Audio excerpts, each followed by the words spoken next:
자, 오늘 말씀 마태복음 24장 15절에서 35절까지 말씀이에요. 좀 긴 말씀이지만 제가 한 절 읽고 여러분 한 절 읽고 읽는 가운데서도 하나님께서 여러분에게 은혜를 주셔서 깨달음이 있기를 축복합니다. 자, 제가 먼저 한번 읽겠습니다. 그러므로 너희가 선지자 다니엘이 말한 바 멸망에 가증한 것이 거룩한 곳에 선 것을 보고는 있는 자는 깨달을진저.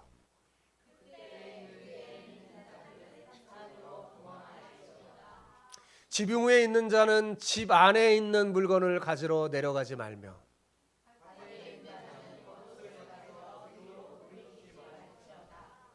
그날에는 아이 벤 자들과 젖 먹이는 자들에게 화가 있으리로다.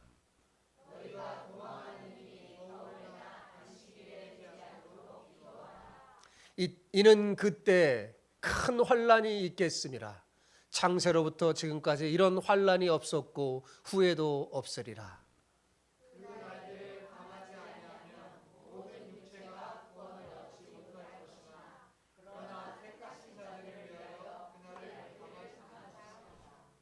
그때 사람이 너에게 말하되 보라 그리스도가 여기 있다 혹은 저기 있다 하여도 믿지 말라.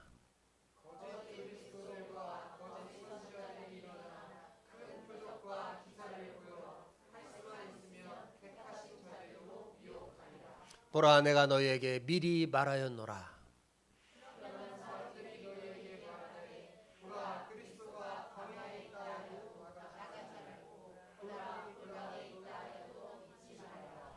번개가 동편에서 나서 서편까지 번쩍임 같이 인자의 임함도 그러하리라.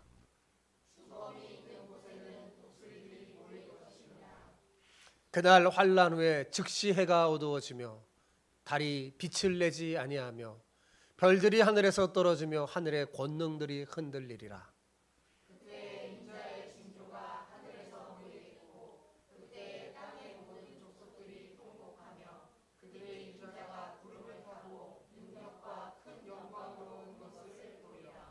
그가 큰 나팔 소리와 함께 천사들을 보내리니 그들이 그의 택하신 자들을 하늘 이 끝에서 저 끝까지 사방에서 모으리라.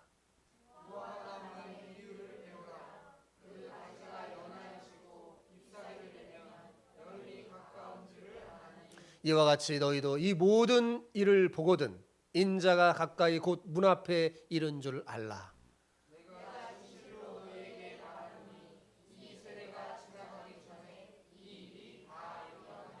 같이요. 천지는 없어질지언정 내 말은 없어지지 아니하리라. 아멘. 아멘. 지난주에 이어서 오늘 말씀 잘 연결해서 여러분 잘 듣기 바랍니다. 에덴 동산에서 아담과 하와가 하나님의 말씀보다도 사탄의 말을 경청해서 죄가 시작됐어요. 그죠? 흔히들 경청이 중요하다고 하는데 여러분 경청 자체가 핵심이 아닙니다. 무엇을 경청하느냐가 중요한 거예요. 진리를 경청해야지 되죠. 마귀의 소리를 경청하면 안 됩니다. 마귀의 소리는 우리를 멸망으로 이끄는 소음이기 때문입니다. 소음을 경청하면 망해요. 그런데 문제는 지금 우리가 사는 이 세상에 우리를 혼란스럽게 하고 멸망으로 이끄는 수많은 소음이 넘친다는 사실입니다. 지금처럼 이런 소음이 넘치는 시대가 없는 것 같아요. 여기저기서 막 소음이 들려오죠. 여러분 지금 현대는요 부족보다 과잉에서 비롯된 폐해가 큰 시대예요. 뭐가 부족한 게 아니라 넘쳐나요. 이 과잉 속에 뭐가 있냐면 수많은 가짜, 짝퉁, 사이비가 즐비합니다. 이런 시대의 진짜 실력은 얼마나 많은 정보를 갖고 있느냐가 아니에요. 그 많은 정보 속에서 진짜를 분별해내고 진짜에 집중하는 게 최고의 실력입니다. 따라서 종말의 때에 성도가 갖춰야 할 가장 중요한 영성은 뭘까요? 분별력이에요. 그래서 오늘 설교 제목 뭐라고 그랬어요? 종말의 때에 가장 중요한 영성. 그게 뭐라고요? 분별력이에요. 분별력. 오늘 본문은 이것을 잘 알려줍니다. 예수님은 종말의 때에 수많은 가짜, 짝퉁, 사이비가 즐비할 것이라고 예언하셨어요. 놀라운 것은 이들이 할 수만 있으면 하나님께서 택하신 성도들마저도 미혹할 것이라는 사실입니다. 그러므로 이들에게 속지 않고 미혹당하지 않으려면 말씀에 기초한 분별력이 있어야 됩니다. 예수님은 왜 이 제자들에게 종말의 때 일어날 일에 관해서 미리 말씀해 주신 걸까요? 왜 미리 말씀해 준 거예요? 대비하라고 주신 거죠. 그러니까 제자들이 예수님의 말씀을 미리 듣고 분별력을 가져서 종말의 때를 잘 대비하여 주님이 주신 하나님 나라의 그 사명을 완수하기를 원하셨기 때문입니다. 자, 오늘 옆 사람에게는 오늘 이렇게 축복하며 인사합시다. 종말의 때 분별력이 있는 영성으로 복된 삶을 사시기를 축복합니다. 두 개 이제 합칠 수 있죠? 자, 시작. 종말의 때에 분별력 있는 영성으로 복된 삶을 사시기를 축복합니다. 그래요. 종말의 때 정말 무엇보다 중요한 게 분별력이에요. 자, 15절 볼까요? 15절. 오늘 말씀을 가지고 차근차근 한번 설명해 드릴게요. 자, 15절.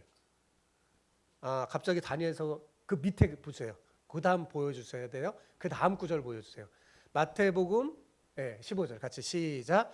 그러므로 너희가 선지자 다니엘이 말한 바 멸망에 가증한 것이 거룩한 곳에 선 것을 보고는 읽는 자는 깨달을진저. 이렇게 돼 있죠. 자, 그러면 여기 보면 제가 빨간 걸로 멸망에 가증한 것이 거룩한 곳에 선 것. 이게 뭘까요? 이걸 알려면 예수님이 인용하신 다니엘서를 살펴봐야 돼요. 아까 처음에 봤죠. 다니엘서 11장 31절 위에 같이 읽어봅시다. 시작. 군대는 그의 편에 서서 성소 곧 견고한 곳을 더럽히며 매일 드리는 제사를 폐하며 멸망하게 하는 가증한 것을 세울 것이며. 예수님보다 더 훨씬 오래전에 다니엘은요, 예루살렘 성전이 이방의 공격을 받아서 모욕을 당하고 무너질 것을 예언했어요. 그래서 군대가 그랬죠. 로마 군대. 실제로 AD 70년에 로마의 디투스 장군이 예루살렘을 공격해서 예루살렘 성전이 처참하게 무너지죠. 역사가 요세푸스의 기록에 의하면 여러분 이때 군인이 아닌 사람들이 죽은 숫자만 무려 110만 명이래요. 그 시대 때 110만 명은 엄청난 거죠. 엄청난 거죠. 그럼 왜 이렇게 많은 사람이 죽었는가? 주님의 이 말씀, 경고의 말씀을 귀담아 듣지 않은 사람 다 죽은 거예요. 그리고 이렇게 많은 사람이 죽었냐면 그 이유는 유월절 명절을 앞두고 세계에 흩어졌던 디아스포라 유대인들이 예루살렘에 왔기 때문입니다. 이 일이 유월절쯤에 이루어진 거예요. 세계에 흩어진 이스라엘 사람들 다 몰려오는 그때 끔찍한 일을 당한 거죠. 더 끔찍한 것은 뭐냐면 거룩한 하나님의 성전에 돼지 머리가 올려지는 만행을 당한 것이었습니다. 왜 하필 돼지일까요? 여기에는 이중적인 의미가 있습니다. 첫째, 유대인들이 제일 혐오하는 동물이 뭘까요? 돼지예요, 돼지. 근데 이 돼지로 유대인을 조롱한 거죠. 두 번째는 뭐냐면 반대로 헬레니즘 문화권에 있는 로마 사람들에게는 돼지가 부와 명예와 물질적인 풍요를 제공하는 동물이기 때문입니다. 어쩌면 우리나라 사람도 그렇게 생각하는지 몰라요. 그래서 뭐 할 때마다 돼지머리 갖다 놓잖아요. 이 로마 사람들은 돼지가 자기들에게 부와 많은 물질과 풍요를 줄 것이라고 생각했어요. 그래서 그들은 그 돼지를 자신들이 정복한 나라의 성전 제단에 드린 겁니다. 그러니까 이것이 바로 뭐예요? 멸망에 가증한 것이 거룩한 곳에 선 거예요. 그렇다면 여러분 지금 우리가 읽은 15절에서 예수님 말씀하신 것은 뭐예요? 세상 끝의 징조가 아님을 알 수 있습니다. 그죠? 지금 예수님의 말씀은 3절에서 제자들이 질문한 성전의 무너짐 때가 언제입니까? 거기에 대한 답변이에요. 그러니까 예수님은 성전 파괴의 징조로 주신 말씀이에요. 그걸 보고든 곧 성전이 무너질 것이라는 걸 알려준 거죠. 그리고 계속해서 28절까지 말씀은 다 사실 성전 파괴의 징조를 알려주는 말씀이에요. 그런데 여러분, 예수님은 단순히 임박한 성전 파괴에 대해서만 말씀한 게 아니에요. 이거하고 연결해서 여러분도 알다시피 종말의 때에 관해서도 말씀하는 거예요. 그래서 여러분 마태복음 24장을 읽을 때는 이것을 알아야 돼요. 예수님의 말씀에 이것을. 그러니까 예수님이 이렇게 말했어요. 가까운 미래와 먼 미래를 동시에 묶어서 한꺼번에 예언했어요. 가까운 미래에 일어날 일. 이게 뭐예요? 성전 파괴. 곧 일어난단 말이에요. 가까운 미래에.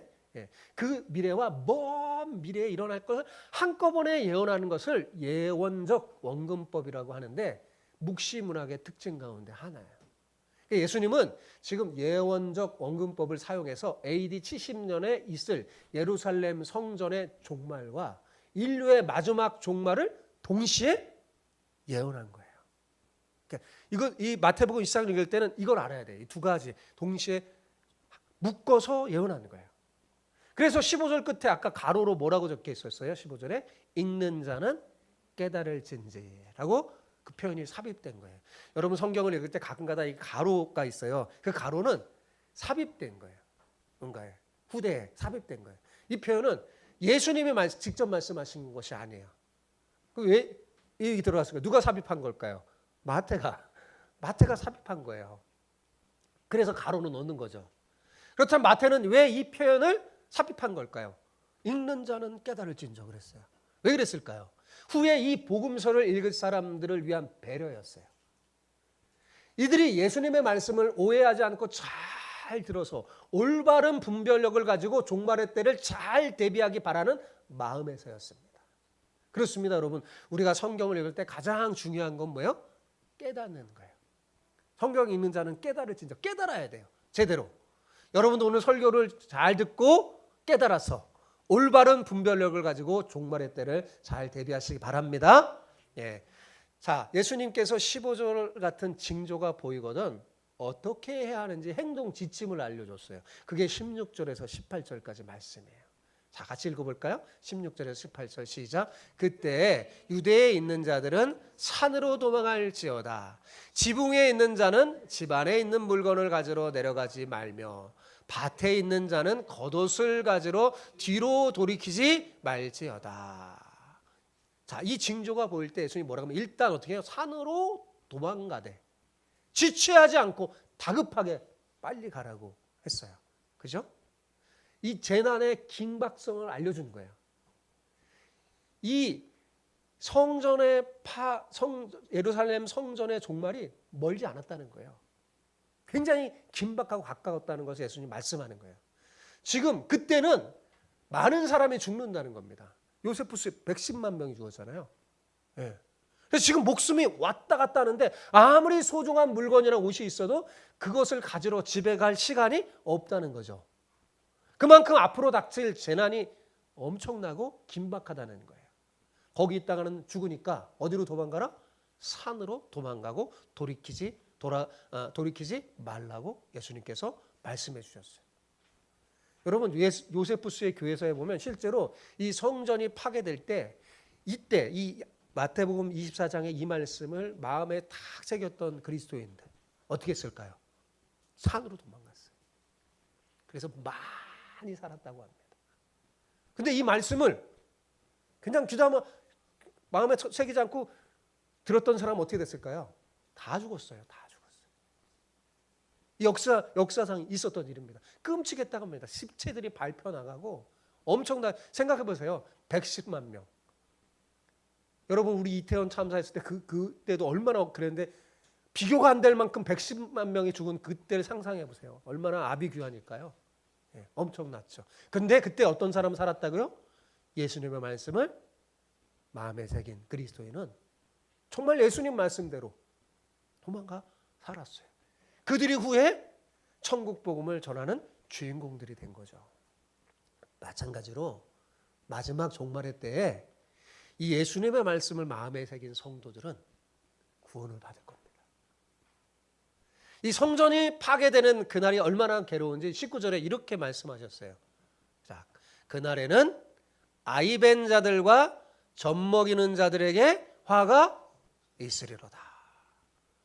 여러분 지금까지 성경은요, 아이 벤 자와 젖 먹이는 자들이 뭐라고 말했을까요? 복이 있다고 말씀하셨어요. 그죠? 근데 그날에는 화가 있다는 겁니다.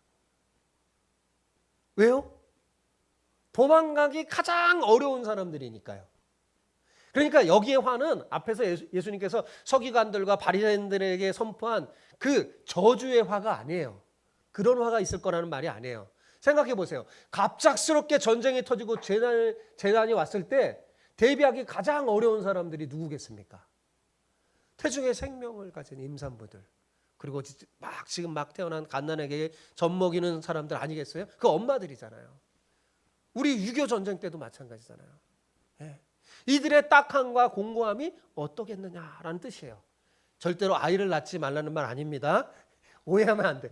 마지막 종말의 시대에는 결혼도 하지 말고 아이를 낳지 말아야지. 또 이렇게 이상하게 생각하면 안 됩니다. 예, 그런 게 아니에요. 그래서 예수님이 20절에 이렇게 말했어요. 너희가 도망하는 일이 겨울이나 안식일이 되지 않도록 뭐하라? 기도하라 라고 말한 거예요. 그래서 자, 여러분, 겨울에 이런 재난이 일어나면 어떻게 되겠습니까? 아이를 가진 엄마들과 어린아이들이 제일 비참해질 겁니다. 그죠? 예. 우리 6.25 전쟁 때 겨울을 났잖아요. 겨울이 제일 너무 힘들죠. 예. 그러니까 이들이 잘못돼서 이 재앙의 심판을 받는다는 말이 아니라 그날에 그들의 상황이 너무나 공고해질 것이라는 말씀이에요. 그래서 그 도망하는 일이 이 멸망의 일이 겨울이 되지 않도록 기도하라고 말한 거예요. 그러면 왜 안식일이 되지 않도록 기도하라고 한 걸까요? 예? 이거는 유대인들의 종교적 관습 때문이죠. 유대인들은 안식이 되면요, 걸음수도 정해져 있어요. 몇 걸음 이상 걸으면 안 돼요. 그만큼 안식일이 아주 철저히 하고 움직이지 않고 일도 하지 않습니다. 재난이 그때 닥치면 어떻게 되겠어요? 예? 무시무시한 사상자가 날 겁니다. 그래서 이런 일이 뭐예요? 겨울이나 안식일에 일어나지 않도록 기도하라고 하시는 거예요. 예수님은 창세부터 지금까지 이런 환란이 없겠고 후회도 없으리라 라고 하셨어요. 이게 얼마나 무시무시한 말씀입니까? 그러니까 예수님이 아까도 말했지만 임박한 예루살렘 성전의 파괴에 대한 말씀하지만 거기에 동시에 뭐예요? 종말의 때도 겹쳐서 말하는 거예요. 그래서 창세로부터 지금까지 이런 환란이 없고 후회도 없으리라 이렇게 말하는 거예요. 자, 그런데 여러분, 이런 무시무시한 환란이 와도 우리 그리스도인은 두려워할 필요가 없다는 사실을 잊지 마시기 바랍니다. 예. 여러분, 두렵고 환란의 때 진짜 믿는 사람이 드러나는 거예요. 왜냐하면 환란의 때 부르짖으면 응답하는 하나님이 우리에게는 계시기 때문이에요. 그죠? 하나님은 이미 구약에 약속했어요. 자, 시편 50편 15절 볼까요? 환난 날에 나를 부르라. 내가 너를 건지리니 내가 나를 영화롭게 하리라. 이게 하나님의 약속이에요. 그러니까 그리스도인이 환난 고난이 있을 때는 어떻게 해야 돼요? 하나님 부르면 하나님이 우리의 부모잖아요. 아버지잖아요. 그 하나님이 우리를 건지신다는 거예요. 그리고 우리를 통해서 영화롭게 하신다는 겁니다. 여러분, 그렇다면 종말의 때는 어떨까요? 더 우리를 여러분 보호하고 지켜주실 것이 분명하겠죠? 네, 더 그러겠죠, 여러분. 그래서 본문 22절 보면, 자, 22절 같이 볼까요? 22절 같이 읽어봅시다. 그 날들을 감하지 아니하면 모든 육체가 구원을 얻지 못할 것이나 그러나 택하신 자들을 위하여 그 날들을 감하시리라. 자, 여기 제가 빨간 걸로 썼죠. 그러나 뭐요? 택하신 자들을 위하여 그날을 감하시리라. 여러분 성경이 있다면 거기 줄을 딱 밑줄을 긋기 바랍니다. 자, 택하신 자들을 위하여 그날을 감한다는 말이 무슨 말일까요? 그것은요, 하나님이 그 종말의 엄청난 시련 속에서도 택하신 교회와 성도들을 보호하신다는 의미예요. 어떻게 한다고요? 보호하신다고요. 네. 마지막 때 더 보호하세요, 하나님이. 여러분, 감한다는 헬라어가 콜로보라는 말인데 이것은 감한다, 줄이다라는 뜻도 있지만 보호하다는 의미도 있습니다. 그러니까 우리는 최종적인 종말의 시간까지 성경에 예언된 여러 가지 환난을 여러분 겪고 살 것입니다. 여러분, 자, 마태복음에 이렇게 예수님의 예언의 말씀이 현재 막 일어나고 있어요? 안 일어나고 있어요? 일어나고 있죠. 우리 경험하고 있어요. 겪고 살 거예요. 그것을 특정해서 명시할 수는 없지만 주님이 오시는 최종적인 시간까지는 끊임없이 이런 전쟁, 기근, 어려운 일들이 계속 반복될 거예요. 그 상황이 점점 더 어려울지 몰라요. 그런데 그날을 감해준다는 말은 뭐냐면 그 속에서도 하나님이 뭐예요? 우리를 믿는 여러분을 어떻게 해요? 보호하신다는 거예요. 네. 주님이 보호하지 않으면 다 죽는 거죠. 네. 하나님이 여러분을 보호하신다는 거예요. 여러분 이런 사인들은 성경에 많아요. 여러분 창세기에 또 그 재앙들이 내려질 때, 예? 이집트에 재앙 내려질 때 어떻게 했어요? 하나님이 이스라엘 백성은 보호하셨죠. 고센 땅 보호하셨죠. 마지막 때도 마찬가지예요. 지난 금요일에 강은정 자매에게 카톡을 받았어요. 예, 시온이 엄마 카톡을 받았어요. 개인적 사정으로 이번 주일 예배에 참석하지 못한다는 말과 함께 지난주 설교를 듣고 나누고 싶은 말이 있어서 카톡을 했다고 합니다. 그 내용, 카톡의 내용을 그대로 여러분에게 한번 읽어드릴게요. 저한테 이렇게 보냈어요. 이번 주 살아가면서 문득 더 와닿았던 사실. 자고 일어나고 가족이 건강하고 사고가 없고 누군가 아프지 않고 일상의 루틴이 지속될 수 있다는 것이 결코 내가 힘써서만 되는 것이 아니라 하나님이 지켜주셨기에 이 일상이 유지되는 것이라는 것. 나의 힘으로 어두움을 물리치는 것이 아니라 주님의 빛이 임할 때 어두움이 물러가는 느낌이랄까요? 지난주에 세상 종말이 다가올수록 개인이 더 노력하고 안전을 지키기 위해 뭔가를 하는 것이 중요하다고 생각했는데 열심히 살아야겠지만 정작 진짜 크고 중요한 건 하나님이 해주고 계신다는 생각이 들었습니다. 스스로 다짐해 보는 뜻으로 톡을 드리게 되었습니다. 이렇게 왔어요. 어떻습니까, 여러분? 정말 성경적이고 감동적인 생각 아닙니까? 아마 성령의 감동을 받은 것 같아요. 그래서 이런 생각을 한 것 같아요.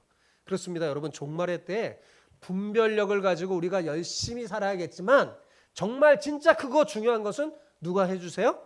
하나님이 해주십니다. 그러니 두려워하거나 낙심하지 마시기 바랍니다. 우리는 힘들면 부르면 돼요. 아버지, 내 아버지. 부르면 돼요. 그분이 손을 붙잡아 주십니다. 그러면서 예수님은 종말의 때에 이 환난을 매개로 거짓 그리스도와 거짓 선지자들의 활동이 활발해져서 사람들을 미혹할 것이니 정신을 바짝 차리고 그들을 믿지 말고 흔들리지 말 것을 다시 한번 당부했어요. 그러니까 지난번 설교에도 또 얘기 있었죠. 그걸 반복해서 말하는 건 뭐예요? 그런 일이 정말 일어나니까 정신을 차리라는 말이겠죠. 자, 23절 26절 같이 읽어볼까요? 자, 시작. 그때 사람이 너희에게 말하되 보라 그리스도가 여기 있다 혹은 저기 있다 하여도 믿지 말라. 거짓 그리스도들과 거짓 선지자들이 일어나 큰 표적과 기사를 보여 할 수만 있으면 택하신 자들도 미혹하리라. 보라 내가 너희에게 말하였노라. 그러면 사람들이 너희에게 말하되 보라 그리스도가 광야에 있다 하여도 나가지 말고 보라 골방에 있다 하여도 믿지 말라. 그러니까 종말의 때는 수많은 가짜 짝퉁 사이비가 질비할 거라는 거예요. 그리고 이들이 어떻게 해요? 할 수만 있으면 하나님께서 택하신 성도들도 어떻게 해요? 미혹할 것이라는 거예요. 이때 말씀을 기초한 바른 분별력이 없으면요 이들에게 넘어가고 말 것입니다. 그래서 베드로가요 베드로전서에서 그 마지막 때에 그 얘기를 해요. 마지막 때는 사탄이 우는 사자와 같이 두루 다니면서 택한 자라도 삼키려고 공격할 것이라고 그랬어요. 여러분 적이 공격할 때 눈치채도록 뻔하게 공격할까요? 눈치채지 못하게 갑자기 공격할까요? 눈치 못 채게 공격하겠죠? 여러분 동물의 세계와 같은 다큐멘터리에 보면 사자나 호랑이가 먹잇감을 포착했을 때 어떻게 합니까? 예? 어떻게 해요? 앞에 나타나서 이놈 나라 하면서 막 어라라랑 거리면서 공격합니까? 그렇게 안 해요. 그죠? 사자 호랑이도요. 아주 약한 사슴, 자기네보다 훨씬 약한 것도요 굉장히 조심스럽게 풀 속에 탁 몸 숙였다가 안 들리게 가만히 있어요. 굉장히 오랫동안 가만히 있습니다. 그러면서 그 중에서 제일 약해 보이는 어깃가미가 어떻게 해요? 갑자기 팍 물어뜯죠. 그렇게 공격합니다. 사탄도 마찬가지라고 생각해요. 여러분, 지금 사탄은요 뻔하게 그리스도인을 공격하지 않아요. 뻔하게 막 내가 그랬다 이렇게 안 해요. 그런 건 우리가 금방 알죠. 뻔하지 않아요. 양의 탈을 쓰고 광명의 천사로 나타나요. 제가 생각할 때는요 세상 문화라는 그 풀 속에 가만히 숨어 있다가 분별력 없는 성도들이 탁 주시하다가 하나님 말씀 막 새겨 듣지도 않고 세상의 소음들 막 세상의 문화의 소음들 탁 새겨 듣는 그 사람들을 탁 눈여겨봤다가 어떻게 해요? 갑자기 공격하여 쓰러뜨릴 겁니다. 그러므로 평소에 분별력을 키우는 게 중요해요. 그렇다면 어떻게 분별력을 키울 수 있을까요? 자, 그러려면 여러분 딱 분별을 키우려면 딱 한 가지 하지 말아야 하고 할 것이 있어요. 하지 말아야 할 건 뭐냐? 그럴듯한 세상 문화로 막 얘기하는 이 사탄의 소음에 경청하지 말아야 돼요. 소음에 경청하지 말아야 돼요. 이 마귀의 소리에 경청하지 말아요. 사탄의 소리. 근데 금방 말했듯이 이거는 사탄의 소리구나 이렇게 알아듣게 우리에게 들리는 게 아니에요. 그럴듯하게 들린단 말이에요. 좋게 들려요. 그 소리에 경청하지 마시기 바랍니다. 그럼 어디를 경청해야 될까요? 진리의 말씀에 귀를 기울여야 돼요. 날마다 말씀을 묵상하고 기도로 깨어 있잖아요. 그러면 하나님께서 우리에게 성령의 감동을 통해 분별력을 주십니다. 분별력은 다른 데서 나오는 게 아니에요. 여러분이 말씀을 붙잡고 묵상하면서 기도하면 분별력이 생겨요. 성령의 감동으로 분별력이 생깁니다. 근데 말씀을 그냥 평상시에 내팽개치고 읽지도 않고 듣지도 않고 막 그러면요 안 생겨요. 분별력이 안 생겨요. 그러면 뭐가 소음인지 뭐가 진리인지 모릅니다. 막 헷갈려요. 그러니까 여러분 마지막 때일수록 뭐에 더 집중해요? 하나님의 말씀에 더 집중하고 잘 묵상하고 깨어서 기도하여서 분별력을 키우시기 바랍니다. 자, 27절 28절을 봅시다. 자, 시작. 번개가 동편에서 나서 서편까지 번쩍임같이 인자의 임함도 그리하리라. 죽음이 있는 곳에는 독수리들이 모일 것이니라. 예수님께서 마지막 때 보면 너무 혼란스러우니까 얘기를 해준 거예요. 예수님이 이제 재림할 때 인자의 재림은 누군 특별한 사람은 알고 특별한 사람만 알고 다른 사람 모르게 그런 방식으로 오지 않는다라는 거예요. 누구 한 사람만 그것을 다 알고 있고 그분을 따르는 사람만 혜택 받는다. 그런 게 아니라는 거예요. 이단들이 그러잖아요. 그렇게 하지 않는다는 거예요. 어떻게 해요? 누구나 다 볼 수 있게 온다는 거예요. 죽음이 있는 곳에 독수리가 모이는 것을 모두가 볼 수 있듯이 모든 사람이 예수님의 재림을 명백하게 볼 것이라고 말합니다. 여러분 짝퉁 사입에 속아서 인생을 허비하지 않는 방법은 유일한 방법은 하나밖에 없어요. 이렇게 끝까지 성경 말씀을 붙들고 진리에 기초하여서 믿음에 굳게 서서 기도하는 겁니다. 기도하는 거예요. 29절 이하의 말씀은 예루살렘 성전 파괴 직후의 일이 아니에요. 종말의 때의 징조를 말씀하는 겁니다. 자, 29절에서 31절 같이 읽어볼까요? 시작. 그날 환란 후에 즉시 해가 어두워지며 달이 빛이 내지 아니하며 별들이 하늘에서 떨어지며 하늘의 권능들이 흔들리리라.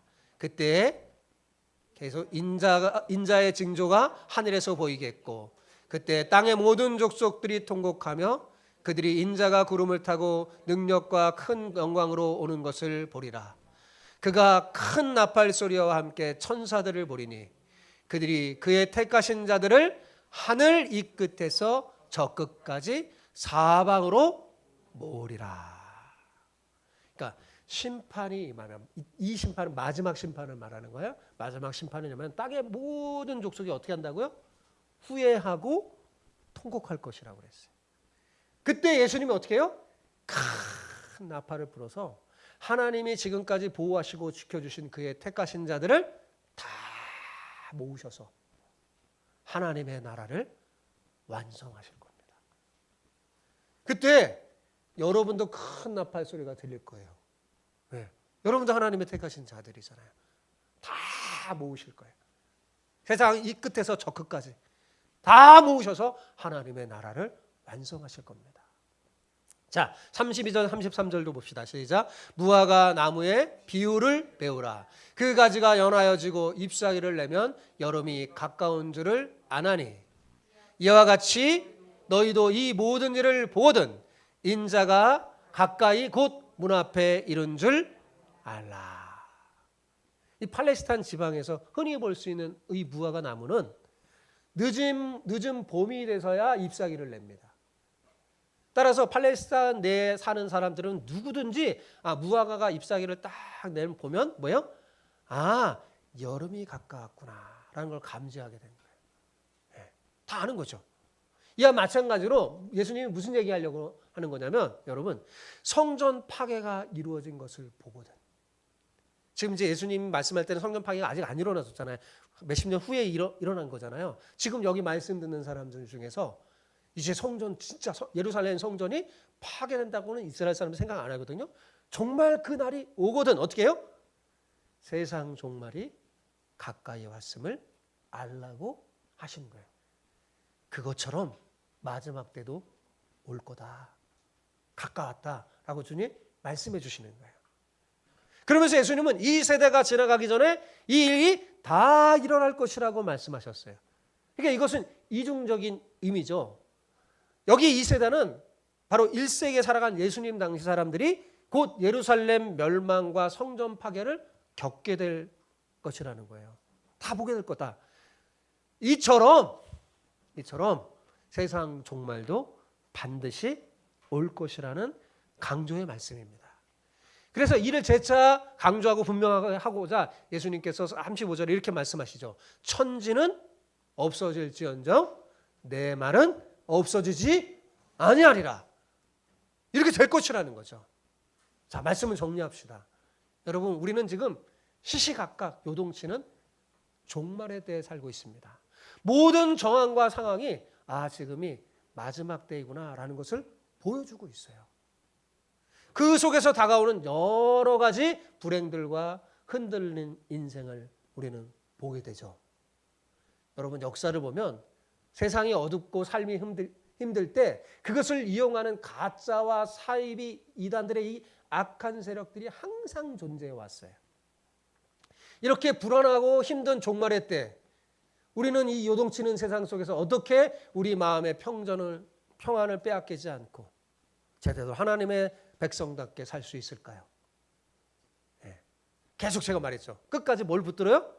말씀을 붙들고 진리에 기초하여 믿음에 굳게 서서 기도하시기 바랍니다.